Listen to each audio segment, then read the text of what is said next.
નમસ્કાર દર્શક મિત્રો, @ગુજરાતમાં આપનું સ્વાગત છે।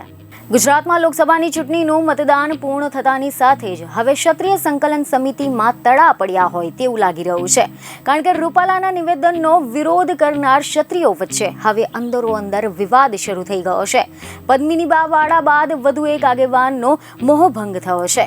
ખબરો એવી મળી રહી છે કે ક્ષત્રિય સંકલન સમિતિના સભ્ય પીટી જાડેજાનું વલણ અચાનક જ બદલાઈ ગયું છે। પીટી જાડેજાએ સંકલન સમિતિ પર અનેક સવાલ ઉઠાવ્યા છે। આ બધાની વચ્ચે હવે પીટી જાડેજાનો એક ઓડિયો ક્લિપ વાયરલ થયો છે। જો કે ધી લોકસત્તા આ ઓડિયો ક્લિપની પુષ્ટિ કરતું નથી।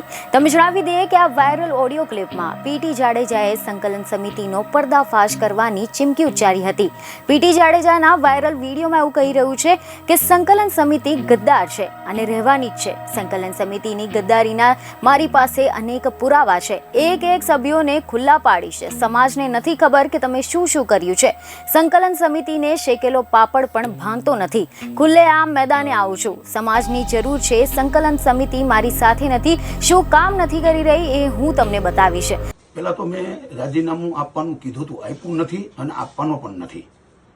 મારે જે થોડો ઘણી નારાજગી હતી એ મીડિયામાં અને સોશિયલ મીડિયામાં હજારો યુવાનો, લાખો યુવાનો સૌરાષ્ટ્ર અને ગુજરાતભરમાંથી બરાબર છે મારા સમર્થનમાં આવ્યા।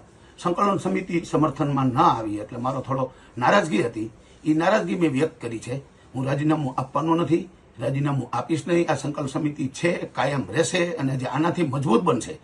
પણ જે મેં આ ક્લિપ મૂકી છે બરાબર છે એ 14 જણાના કમિટીની ગ્રુપમાં મૂકી છે। તો એ 14 કમિટીમાંથી કોણ ફૂટ્યો? તો જે મારી નારાજગી નહીં પણ મારો જે આક્ષેપ હતો એ ખોટો નથી। હું સાયબર ક્રાઇમમાં ફરિયાદ કરીશ અને હું જાણીશ કે આ ગદ્દાર કોણ છે। એ એક જ છે।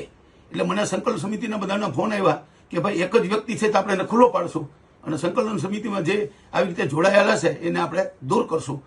આ સિવાય પીટી જાડેજાએ સંકલન સમિતિમાંથી રાજીનામું પણ આપી દીધું છે તેવું કહેવાઈ રહ્યું હતું। જો કે જાડેજાનો દાવો છે કે તેમને કોઈ રાજીનામું આપ્યું નથી અને લડત આપવાના છે। ખબર એવી મળી રહી છે કે તાજેતરમાં જ પુરુષોત્તમ રૂપાલા મામલે ક્ષત્રિય સમાજે લડતના મંડાણ કર્યા ત્યારે પીટી જાડેજા તેના અગ્રણી હતા, પરંતુ હવે તેઓ સમિતિમાંથી નીકળી ગયા છે અને સંકલન સમિતિને ખુલ્લી પાડવાની ચેલેન્જ પણ કરી રહ્યા છે। અને આમ અચાનક જ હવે તેમના સંકલન સમિતિ સામે જે બોલ થઈ રહ્યા છે તેનાથી ક્ષત્રિય સમાજના વિરોધ પ્રદર્શનમાં ફરી એકવાર ફાંટા પડ્યા હોય તેવું લાગે છે। આના પહેલા પદ્મિની વાડાએ પણ સંકલન સમિતિ સામે કેટલાક આરોપ લગાવીને નારાજગી દર્શાવી હતી। બીજને ખબરો સાથે ફરી મળીશું। ધન્યવાદ।